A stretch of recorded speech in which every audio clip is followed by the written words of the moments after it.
पास ले चलिए, मैं उनके प्रश्नों का उत्तर दूंगी।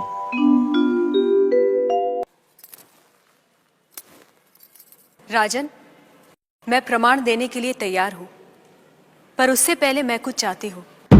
क्या चाहिए? थोड़ा दूध।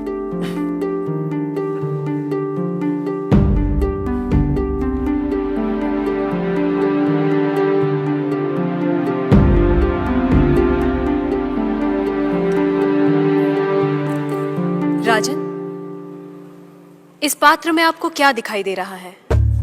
दूध? क्या दूध के अलावा कुछ और दिखाई दे रहा है? नहीं। पर मुझे तो मक्खन भी दिखाई दे रहा है। क्या आपको मक्खन दिखाई दे रहा है?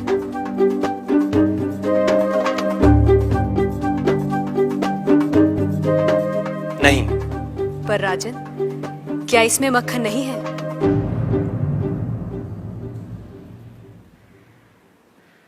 है। जैसे दूध के कण कण में मक्खन है, मक्खन के कण कण में घी है, वैसे ही ईश्वर सृष्टि के कण कण में भिन्न भिन्न रूपों में है, जो है पर दिखाई नहीं देता। जैसे दूध से मक्खन पाने के लिए उसे मथना जरूरी है, उसी तरह वेदांत के श्रवण, वेदांत का मनन और उसके निहितार्थ पर निरंतर ध्यान के द्वारा ही ईश्वर का अनुभव किया जा सकता है। राजन, क्या आपके पहले प्रश्न का उत्तर आपको मिल गया?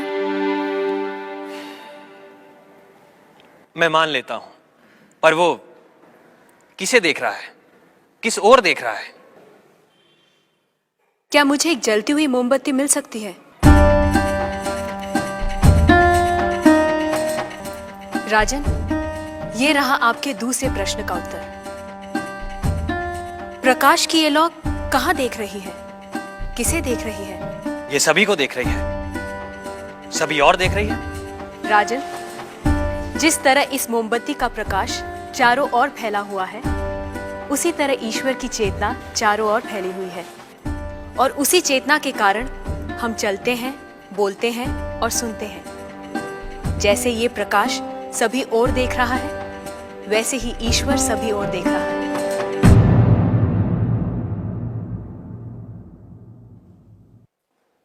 अब आपका तीसरा प्रश्न।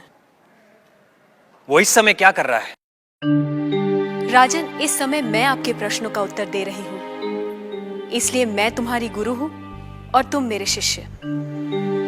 पर मैं खड़ी हूं और तुम बैठे हो। यदि अपने प्रश्न का उत्तर चाहते हो तो तुम्हें मुझे अपना आसन देना होगा।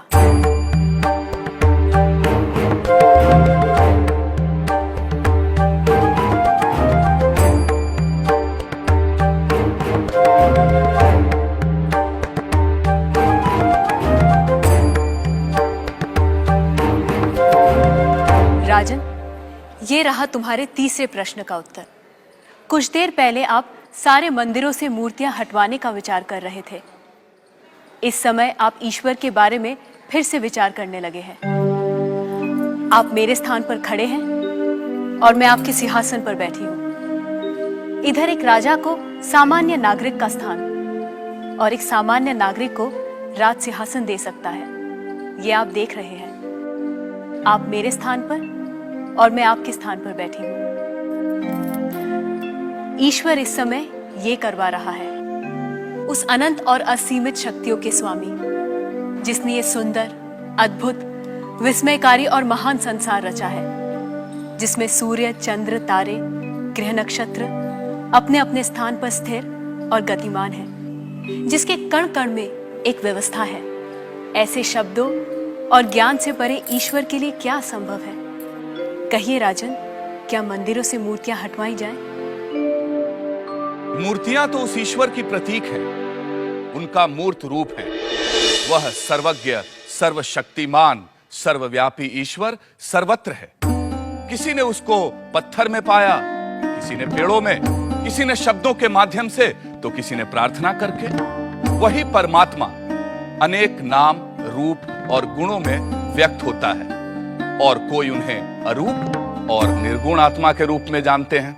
ईशास्माद्वातः पवते ईशो देति सूर्यः ईशास्मादग्निश्चेन्द्रश्च मृत्युर्धावति पञ्चम इति